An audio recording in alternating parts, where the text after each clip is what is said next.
another Informers Fridays. My situation is still kind of goofy, but I was able to get out and film in the living room today. Something kind of weird happened. Today is Thursday, but for you guys it's Friday. Anyway, until today, I was going to do a video on another figure. Now I'm not going to say what figure that is, because he's going to come up in a week or two. But my mom surprised me with a little early Christmas gift, and she reminded me it's a Christmas gift because I had spotted it, and I said, "Mom, this thing is so hard to find," and she was like, "No, I'll get it for you, but no Christmas gift now." I'm like, okay, whatever, it's that hard sometimes. So, she comes over to the apartment today with Combiner Wars Megatron. And I'm like, you know what? I think I gotta push that other figure back a week. So, doing this blind this week, we're going to take a look at Combiner Wars Megatron. So let's jump in. Okay guys, so this is Megatron's Combiner Wars tank mode. It's a pretty solid figure. This thing turns, although if you turn it enough, you can see the transforming stuff. So if you want to display it, don't display it turning. And this cannon piece comes in and out, and that's mostly for the transformation mode. But we got the two guns here that morph into one gun in robot mode, which is kind of similar to that silver kind of gun thing that he had in his vintage mode. And we got this, the he's got a working missile, and it's kind of hard, if you don't know what to look for, it's kind of hard to find the mechanism. There's this little red slit here. You push the back of it, and there it goes. So yeah, there's that. And he's really solid, like, he's really stiff. And maybe that's just because he's brand new, he's just out of the box. I've only transformed him the one time, and that was into vehicle mode. But the tank treads are rubber, so that's awesome. Turn it around, it's the same thing really. But it's a solid transformation, it feels good, it feels solid. It doesn't feel like he's going to come apart in places like other figures. Like, he doesn't feel like if you just shake him a little, an arm will come off or will come loose from trying to be in robot mode or whatever. And in tank mode, at least, he looks pretty solid. I love it. And you can hear the tank clicking as he turns. And this looks a little flimsy, but I think that's just when turning. In fact, the loosest thing I can think of is this. And let's not make those kind of jokes. But there he is, his vehicle mode. So we're gonna put him into robot mode and take a look at him there. Okay guys, so here's Megatron. As I said, we've got his hand cannon here, or his arm cannon, I don't know. It's pretty interesting that this cannon actually hinges sideways, mostly for the transformation, but I like to think that you can also use it for posing options to get the arm the way you want it. And then the two other guns that we're on is tank head part thing merged into one gun, and they're formed like that, obviously.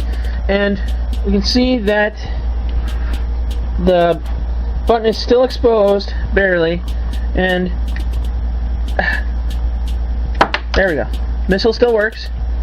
Pretty cool. And what I love that they're doing more of, I don't know if they've ever stopped, honestly, since the classics began, there's that exposed clear plastic here where you put his head up to the light and his eyes will light up, and I'll try to get a shot of that later, but I don't know if I can. Now, I love his transformations in this. I'm trying to find problems with this figure, and I'm really not. The only thing I'm having trouble with is, like, his legs are a little wobbly, so he's harder to stand in dramatic poses. But honestly, if you're getting a Transformer, posing can't always be on the top of your list. There's going to be figures that just will not pose properly, and you have to deal with that. And there's mid-transformation from tank to robot, I found this really cool thing that looked like, alright, here's how it is. These are part of the tank treads. And the way it transforms, I really can't describe it. I'll try to get a shot of it later. If I don't, I apologize. I'm very forgetful today. But the way it looks when transforming him, there's a moment where it looks like it could almost be a Cybertronian mode, or like a flight mode almost. And maybe I'm grasping at straws at the way it looked. It just looked cool to me, so I'll try to give you guys an idea of what I'm talking about.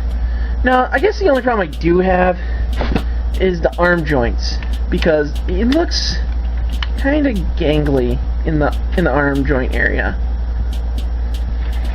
If you can see that.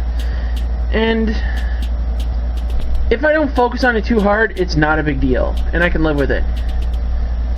But he looks like he's slumped almost. But other than that, it's an awesome figure. And I'm noticing every time I look at him, there are these nubs. Let's see if I can give you a better view. These nubs here. And the only thing I can think of, because there's no function for them in the transformation, the only excuse I can think of having them even there is for Minicon usage. So maybe the Minicons are coming back, maybe you can use the old Minicons on them. I don't know. But I just like that the option is there. I haven't tested it, I don't know where my Minicons are, so I can't really give it a try right now. But it's really cool. And when I say Minicons, I don't mean like the old Bumblebee, like the really old tiny robots. I mean the Minicons from the Transformer Armada days. The less we talk about that, the better. Now, I feel I should point out that the instructions, I'm not going to show you exactly what I'm talking about, but well, maybe I will. The instructions are kind of vague on some of the transformations here. Like the whole bottom tank tread next to where my thumb is, those next 4 instructions really feel like they're almost one really over-explained instruction, yet they're so confusing it still doesn't make sense to me. But passing on that, also included, besides the 2 guns, the missile, and the instructions, was the art card. The damn art card. Now, this would be awesome if it had anything else back here. I don't need the same Transformer Generation symbol on every card behind the art card. The art is awesome, but if you're going to give somebody a card, put some information in it or something. And then, one of the best things, something I haven't seen in a long time with Transformers, stickers! Stickers! Now, I'm going to put these on right now, but before I do, I need to point out something. He comes with Autobot and Decepticon stickers. Now, why is that? I don't know.